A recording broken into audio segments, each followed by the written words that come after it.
우리 함께 하나님 말씀 보겠습니다. 출애굽기 40장 17절부터 38절, 약간 긴 본문인데요. 제가 읽어드리겠습니다. 마침내 제2년 첫째 달 초하루에 성막을 세웠는데 모세는 밑받침을 놓고 널빤지를 맞추고 가로다지를 꿰고 기둥을 세워 성막을 완성하였다. 또 성막 위에 막을 펴고 그 위에 덮개를 덮었다. 이는 주님께서 모세에게 명하신 대로 한 것이다. 그렇게 한 다음에 증거판을 가져다가 궤 안에 넣고 그 궤에 채를 꿰고 궤 위에 속죄판을 덮었다. 궤를 성막 안에 들여놓고 휘장을 쳐서 증거궤를 막았다. 이는 주님께서 모세에게 명하신 대로 한 것이다. 회막 안 성막의 북쪽면 휘장 바깥에 상을 들여놓았다. 상 위에는 주님께 바치는 빵을 차려놓았다. 이것은 주님께서 모세에게 명하신 대로 한 것이다. 회막 안의 상 맞은쪽 성막의 남쪽 면에 등잔대를 놓고 주님 앞에 등잔을 올려놓았다. 이것은 주님께서 모세에게 명하신 대로 한 것이다. 금제단을 회막 안 휘장 앞에 들여놓고 그 위에 향기로운 향을 피웠다. 이것은 주님께서 모세에게 명하신 대로 한 것이다. 또 성막 어귀에 막을 달고 성막 곧 회막 어귀에 번제단을 놓고 그 위에 번제물과 곡식 제물을 바쳤다. 이것은 주님께서 모세에게 명하신 대로 한 것이다. 회막과 제단 사이에 물두멍을 놓고 거기에 씻을 물을 채웠다. 모세와 아론과 아론의 아들들이 그 물로 손과 발을 씻었는데 회막에 들어갈 때와 단에 가까이 갈 때에 그렇게 씻었다. 이것은 주님께서 모세에게 명하신 대로 한 것이다. 울타리를 만들어서 성막과 제단을 둘러싸고 동쪽 울타리에다가 낸 정문에는 막을 달아 내렸다. 이렇게 모세는 모든 일을 다 마쳤다. 그때에 구름이 회막을 덮고 주님의 영광이 성막에 가득 찼다. 모세는 회막에 구름이 머물고 주님의 영광이 성막에 가득 찼으므로 거기에 들어갈 수 없었다. 이스라엘 자손은 구름이 성막에서 거치면 진을 거두어 가지고 떠났다. 그러나 구름이 거치지 않으면 거칠 때까지 떠나지 않았다. 그들이 길을 가는 동안에 낮에는 주님의 구름이 성막 위에 있고 밤에는 구름 가운데 불이 있어서 이스라엘 온 자손의 눈앞을 밝혀 주었다. 아멘. 출애굽기 마지막 시간인데요. 이제 성막을 완공하게 됩니다. 건물을 짓고 나면 준공 검사를 받게 되죠. 다 지었다고 해서 마음대로 사용할 수 있는 것은 아닙니다. 규정대로 설계도대로 지어졌는지 검사를 통과해야 비로소 그 건물을 사용할 수 있습니다. 오늘 본문이 속한 출애굽기 40장이 우리에게 그 장면을 지금 보여주고 있는 것입니다. 성막이 다 지어졌습니다. 그렇다고 해서 마음대로 들어가서 제사를 지낼 수 있는 것은 아니었습니다. 검사를 받아야 하죠. 그래서 하나님께서 그 성막의 준공 검사를 실시하는 장면이 39장, 40장의 내용입니다. 그런데 그 준공 검사의 기준이 무엇입니까? 검사의 기준은 하나님께서 명하신 대로 했느냐 하는 것입니다. 하나님께서 명하신 대로. 그래서 오늘 우리가 읽은 40장 그리고 그 앞에 39장을 보면 이 성막의 준공 검사와 같은 부분인데 그 말씀 속에 거의 매 문장 끝에 무엇이 기록되어 있느냐면 주님께서 명하신 대로 되었다. 오늘 우리가 읽을 때도 그것이 반복해서 나왔잖아요. 모든 것이 하나님께서 명하신 대로 되었다는 말씀이 반복해서 나오고 있는 것을 볼 수 있습니다. 저는 이 말씀을 읽으면서 창세기 1장의 말씀이 연상되었습니다. 창세기 1장에도 매 사건마다 반복되는 구절이 있습니다. 그 구절은 하나님께서 명하신 대로 되었다는 것입니다. 하나님이 빛이 있으라 하시니 빛이 있었어요. 하나님 명하신 대로 되었습니다. 하늘에 궁창이 있으라 하시니 그대로 되니라. 땅은 식물을 내라 하시니 그대로 되니라. 땅은 짐승을 그 종류대로 내라 하시니 그대로 되니라. 창세기 1장도 하나님이 명하신 그대로 되었다. 거듭해서 말씀하고 있습니다. 그리고 하나님은 그 명하신 대로 되어진 그 세상을 보시고 보시기에 심히 좋았다고 평가하고 있습니다. 그리고 하나님께서 그 말씀대로 지어진 세상을 축복하시는 장면을 우리가 볼 수 있죠. 우리는 여기서 아주 중요한 영적인 원리를 하나 발견하게 됩니다. 그것은 하나님께서는 당신의 의도대로, 당신의 말씀대로 되어진 것을 기뻐하시고 축복해 주신다는 것입니다. 창조는 하나님이 직접 행하신 일이죠. 그런데 여기 성막을 건축하신 것은 하나님께서 자기 백성들의 손을 통해서 행하신 것입니다.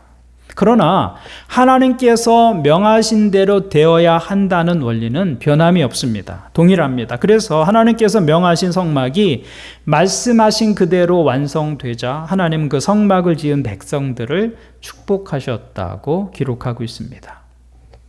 그래서 출애굽기 39장을 보면 이렇게 기록하고 있죠. 이스라엘 자손은 주님께서 모세에게 명하신 모든 것을 그대로 하여 일을 완수하였다. 모세가 그 모든 일을 점검하여 보니 그들이 주님께서 명하신 그대로 하였으므로 그들에게 복을 빌어 주었다.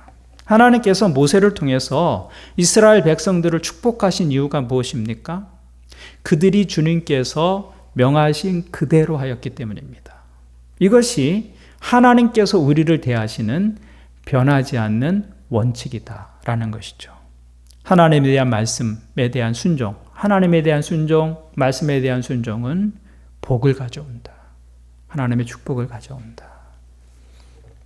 그러면 순종하는 사람들에게 하나님이 주시는 축복이 무엇입니까? 오늘 말씀 출애굽기 40장 34절을 보면 이렇게 기록합니다. 그때에 구름이 회막을 덮고 주님의 영광이 성막에 가득 찼다. 하나님이 우리에게 주시는 가장 큰 축복은 하나님이 함께 해주시는 겁니다. 하나님이 함께 하시는 인생이 되는 것. 그것이 성막이 영광스러운 이유였던 것이죠. 이스라엘 백성들이 하나님께서 명하신 대로 성막을 지으니까 하나님의 영광이 그 성막에 임했다는 겁니다. 성막 자체가 하나님의 영광은 아니었습니다. 이것은 매우 중요한 이야기입니다. 성막은 그 자체로 하나님의 영광이 아니었습니다. 성막은 그저 정성스럽게 설치한 천막에 불과합니다. 성막 자체를 보면 영광스러운 모습이 아니었다. 크지도 않았고 화려하지도 않았습니다. 그 자체에 영광이 있을 만한 것이 아니었습니다. 우리가 성막에 관해서 지난 몇 주간 아침마다 묵상해 왔잖아요. 근데 성막의 크기가 길이가 45m, 너비가 23m 그 정도입니다. 우리 평수로 환산하면 300평 정도 됩니다. 300평. 그게 성막의 크기라기보다는 울타리의 크기입니다. 울타리의 크기. 실제로 그 울타리 안에 세워진 성막은 크기가 훨씬 작았습니다. 가로가 4.5m, 세로가 13.5m. 평수로 따지면 18.5평 된다. 그렇게 큰 건축물이 아니었다는 것이죠. 한 민족 전체를 대표하는 성전입니다. 한 민족 전체를 대표하는 성전으로서의 성막은 외형으로 보면 작고 보잘것이 없는 것이었습니다. 모양도 나무 기둥에 천을 연결해서 만든 천막 형태였습니다. 그러니까 이스라엘 백성들이 이집트의 노예로 있을 때 그들이 만들었던 피라밋이나 이집트의 신전에 비하면 성막은 비교할 수 없을 정도로 초라한 것이었다. 그것 자체로 영광이 있을 만한 것이 못 되었다는 것입니다. 오래전에 북경의 자금성에 가본 적이 있습니다. 자금성에 입장하면서 그 크기에 압도되는 모습을 경험했어요. 그런데 그 첫 번째 건물을 지나면 그런 건물이 또 나오고 그 건물을 지나면 그와 똑같은 사이즈의 건물이 또 나오고 그래서 저 안쪽에 가장 안쪽에 황제가 있는 궁전에 다다를 쯤 되면 그 궁전의 규모에 완전히 압도되어 버리는 그런 느낌을 경험할 수 있었습니다. 우리 경복궁이 굉장히 아름답잖아요. 그런데 크기로 보면 비교의 대상이 되지 않습니다.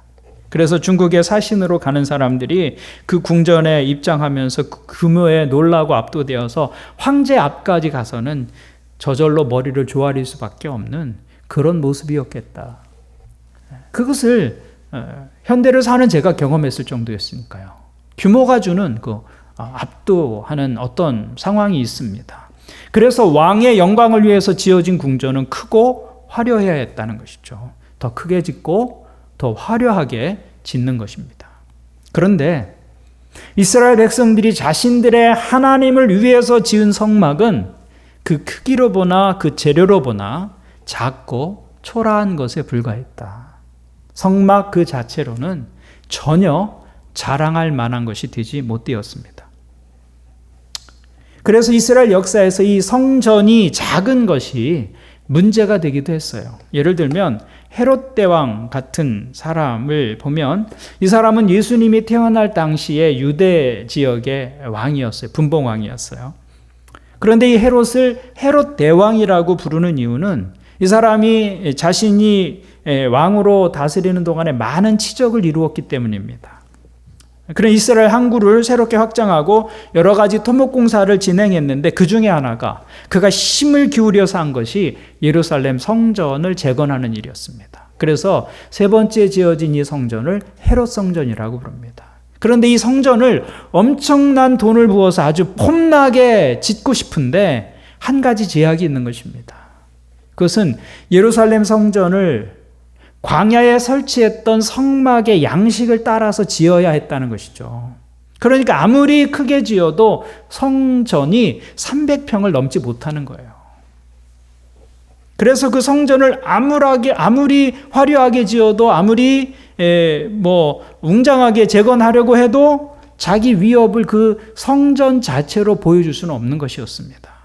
그래서 헤롯 대왕이 이 성전이 너무 작아서 고민을 하다가 결국 꾀를 낸 것이 뭐냐면 성전의 크기는 정해져 있으니까 성전의 기초를 어마어마하게 닦는 것입니다.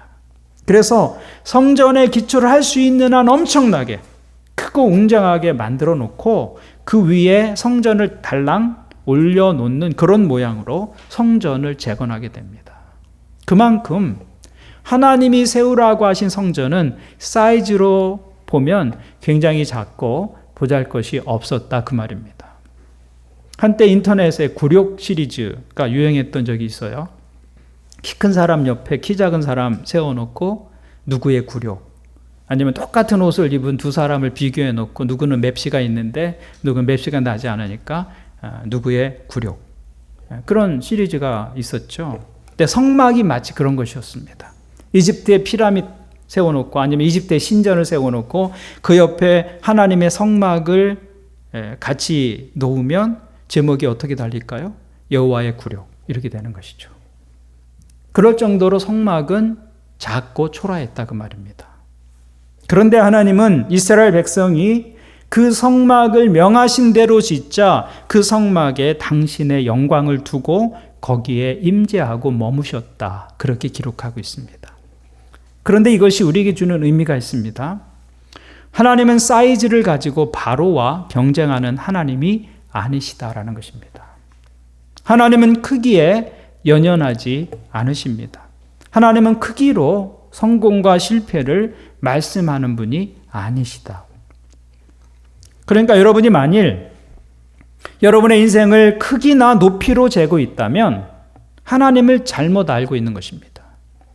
혹시 내가 사는 집의 크기로 인생의 크기를 재고 내가 타고 다니는 자동차의 크기로 성공의 정도를 측정하고 내가 가진 부의 크기로 인생의 성취를 재고 우리 아이가 다니고 있는 대학이나 직장을 가지고 부모의 성공을 재려고 한다면 그것은 하나님을 잘못 알고 있는 것입니다. 그런데 많은 그리스도인들이 실수하는 것이 바로 이 부분입니다. 내가 세상에서 누리는 것과 눈에 보이는 성공을 기준으로 하나님의 자녀됨의 영광을 재려고 하는 것입니다. 내가 가진 크기에 하나님의 영광이 있다고 생각하는 것이죠. 그렇다면 그것은 바른 방향이 아니다라는 것입니다. 하나님은 우리를 크기로 경쟁하라고 부르신 것이 아닙니다. 그렇다면 하나님은 성막을 세상의 어느 것보다 크고 화려하게 지으라고 말씀하셨을 것입니다. 그런데 하나님은 크기로 경쟁하시는 분이 아니다라는 것입니다. 그래서 하나님은 일부러 소박하게 성막을 만들라고 하신 것이죠. 그런데 그렇다면 이런 질문을 할 수 있습니다. 그렇다면 그렇게 대단치 않은 성막을 만드는데 성경은 왜 그렇게 자세하게 그 성막을 설명하고 있느냐라는 것입니다. 출애굽기가 모두 40장입니다. 1장부터 40장. 그 가운데 성막을 이렇게 지으라고 말씀하고 있는 내용이 14장입니다. 40장 중에 3분의 1이 넘죠. 성막에 관해서 말씀하고 있어요. 성막이 그것 자체로는 작고 보잘것이 없는 것이라서 이집트의 건축물과는 비교도 할 수 없는 그런 것인데 성경은 왜 그렇게 성막의 제작에 관해서 자세하게 설명하고 있느냐? 그것은 하나님은 성전의 크기에 임하시는 분이 아니라 순종하는 삶에 임하시는 분이다 라는 것을 보여주기 위한 것입니다. 그래서 작은 것 하나도 일일이 다 설명하십니다. 그리고는 온전하게 또 철저하게 순종을 요구하시죠. 하나님께 순종을 하는데 사소한 구석이 하나도 없습니다.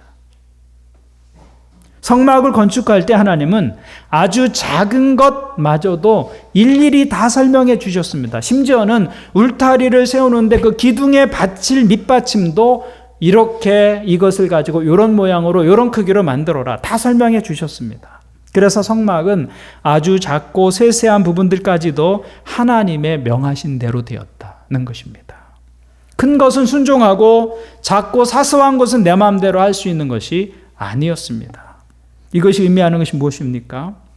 우리가 믿음을 가지고 살아간다고 말할 때 내 삶의 크고 작은 일에서 모든 크고 작은 일에서 하나님의 말씀이 기준이 되어야 한다라는 것입니다. 하나님의 백성이 가져야 하는 합당한 자세는 아무리 사소한 것이라 할지라도 사소해 보이는 것이라 할지라도 하나님의 명하신 대로 행하고 살아야 하는 것. 그런 삶에 하나님의 영광이 임한다. 그래서 작고 보잘것없는 성막에 하나님의 영광이 머무는 것입니다. 우리가 하나님의 영광을 사모할 수는 있지만 우리가 하나님의 영광을 만들어낼 수는 없습니다. 내가 하나님의 영광을 만들어보자. 그것이 피라밋의 착각입니다. 내가 크게 지으면 하나님 영광을 받으시겠지. 피라밋의 착각이에요. 내가 하나님의 영광을 만들어보자. 그럴 때 우리는 크기와 화려함으로 경쟁하게 됩니다. 그런데 하나님의 영광은 피라밋에 있지 않았습니다. 작지만 말씀대로 보잘것 없지만 명하신 대로 지은 성막에 하나님의 영광이 있었다 그 말입니다. 출애굽기 40장 34절을 다시 보십시오.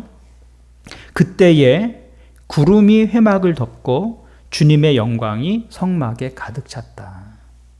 그때에 주님의 영광이 성막에 가득 찼다는 것입니다. 그곳이 아니라 그때라고 말하고 있습니다. 굉장히 중요한 요소입니다.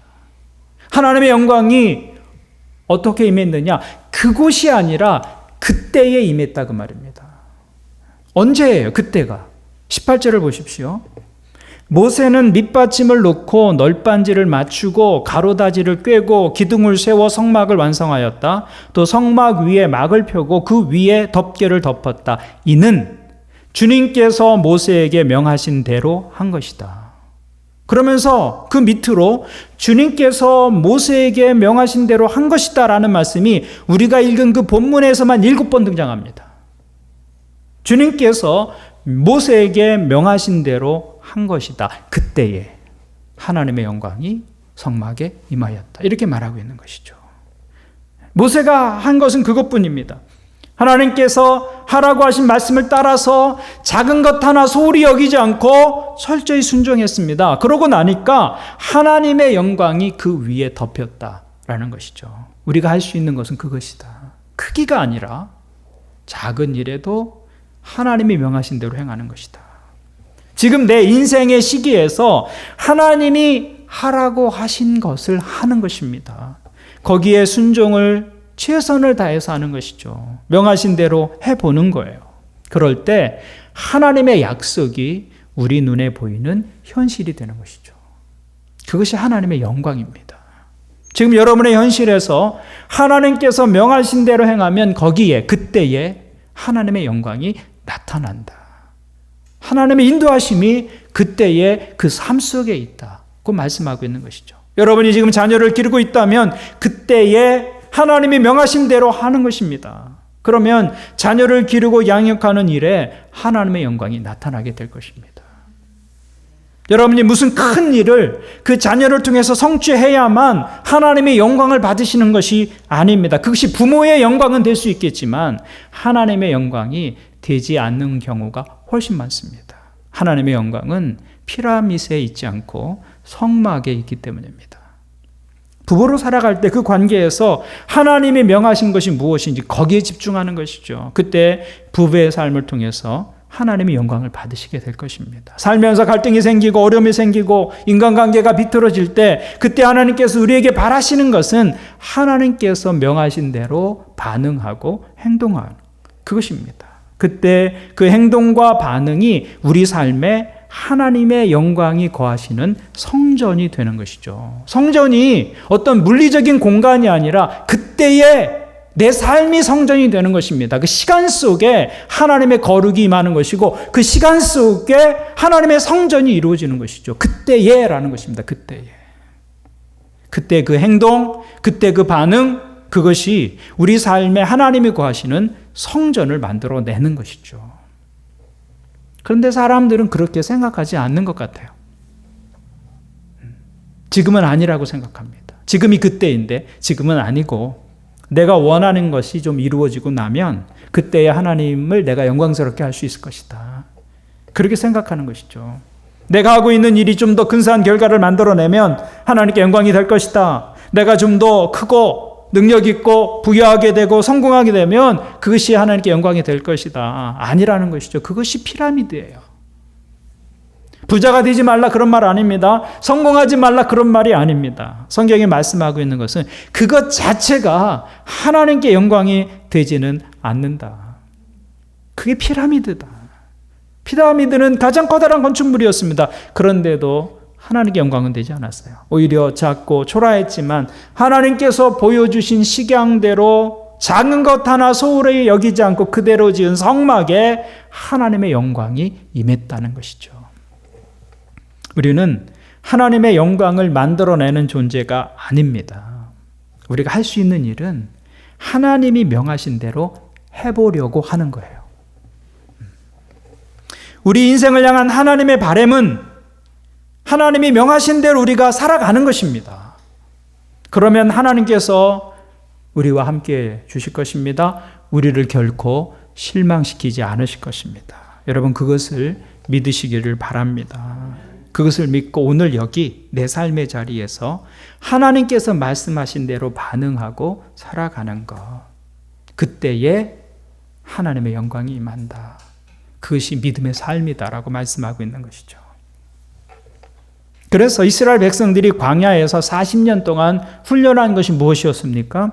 하나님께서 명하신 대로 행하는 것이었어요. 40년 동안 훈련의 내용은 그것 하나였습니다. 그래서 이스라엘 백성들이 성막을 다 짓고 나서 한 것이 무엇이냐면 36절을 보십시오. 이렇게 기록하고 있습니다. 이스라엘 자손은 구름이 성막에서 거치면 진을 거두어 가지고 떠났다. 그러나 구름이 거치지 않으면 거칠 때까지 떠나지 않았다. 그들이 길을 가는 동안에 낮에는 주님의 구름이 성막 위에 있고 밤에는 구름 가운데 불이 있어서 이스라엘 온 자손의 눈앞을 밝혀주었다. 이스라엘 백성들이 성막을 다 짓고 나서 그들이 행한 것이 무엇입니까? 하나님의 지시하심을 따라서 광야 길을 걷는 것이었어요. 그래서 성막 위에 하나님의 임재를 상징하는 구름 기둥이 움직이면 그 움직임을 따라 이스라엘 백성들도 움직였다는 것입니다. 그리고 그 구름 기둥이 머물면 그들도 그 자리에 머물렀다. 성막을 만들고 난 후 광야를 지나는 동안 이스라엘 백성들이 훈련한 내용은 그것이 전부였어요. 하나님이 움직이면 나도 움직이고 하나님이 멈추면 나도 멈춘다.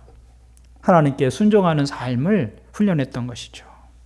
민수기에 보면 이들이 어떻게 그 하나님의 인도하심을 따라 광야를 진행했는지 자세하게 이렇게 기록하고 있습니다. 좀 긴 본문인데요.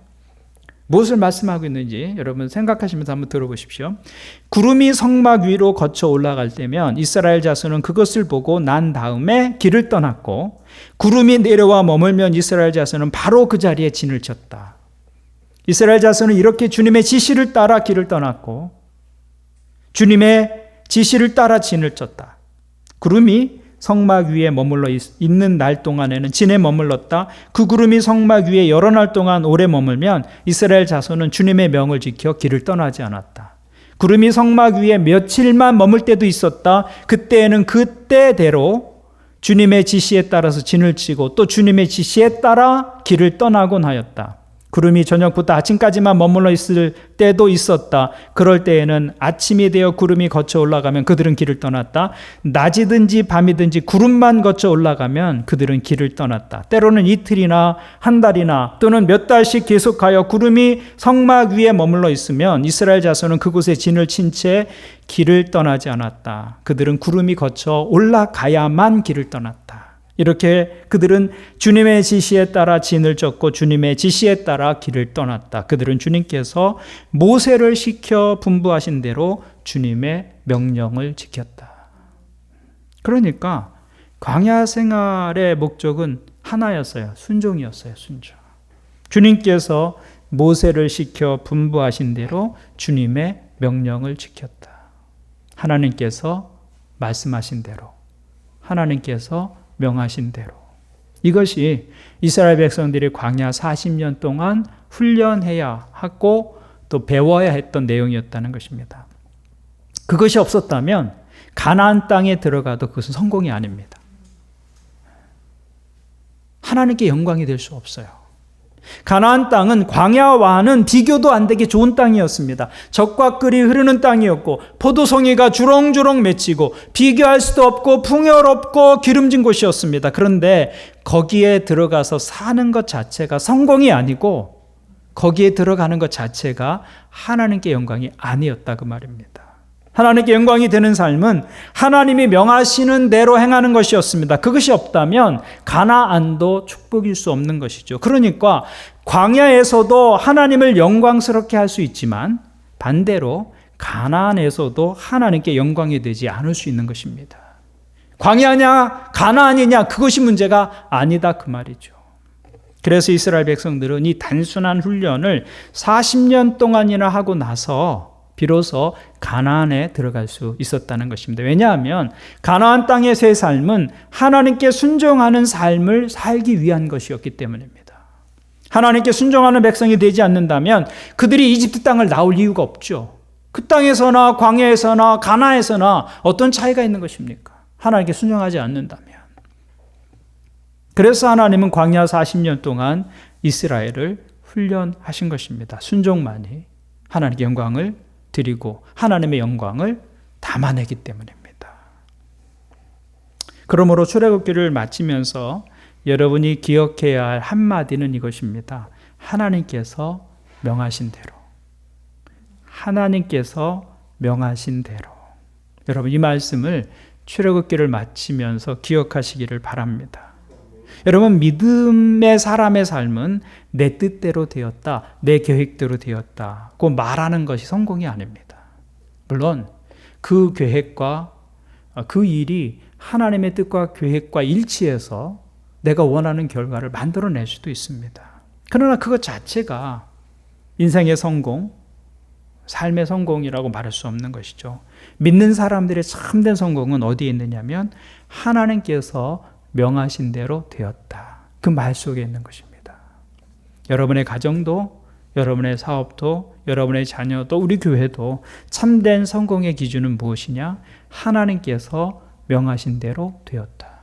그것입니다. 그 삶에 하나님의 영광이 머무는 것이죠. 그러므로 내 뜻대로 피라밋을 세우는 삶이 아니라 하나님의 지시하심을 따라서 성막을 짓는 삶이 되는 것.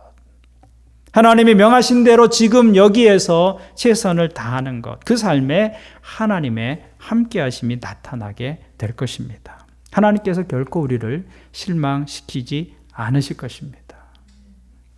이 복된 삶이 오늘 예배하는 여러분들에게 있기를 주님의 이름으로 축원을 드립니다. 아멘. 우리 말씀을 가지고 또 주님 앞에 잠시 기도하겠습니다. 우리는 모두 성공하는 삶을 살기 원합니다. 그런데 그 성공을 크기로 판단하려고 하면 잘못입니다. 오늘 말씀은 하나님의 영광이 크기에 있지 않다는 것을 교훈합니다. 당시 세상에서 가장 큰 건축물이었던 피라밋에 하나님의 영광이 있지 않았습니다. 광야의 초라한 성막이었지만 거기에 하나님의 영광이 임했습니다. 그들이 하나님께서 명하신 대로 행했기 때문입니다. 오늘 말씀을 가지고 기도하시면서 하나님, 제가 크기로 경쟁하는 삶을 살지 않겠습니다. 제 삶과 제 가정과 일터에서 하나님의 말씀대로 되었다고 말할 수 있는 그런 삶을 살겠습니다. 그때 성막에 하나님의 영광이 임하였듯이 제 삶에 하나님의 함께하심이 나타나고 제 삶이 하나님께 영광이 되는 삶이 되게 도와주십시오. 그 말씀을 기억하면서 하나님, 제 삶이 하나님이 있는 성공, 하나님께 더 가까이 가는 성공이 되게 도와주십시오. 우리 말씀을 가지고 주님 앞에 나가서 한 목소리로 기도 드리시겠습니다.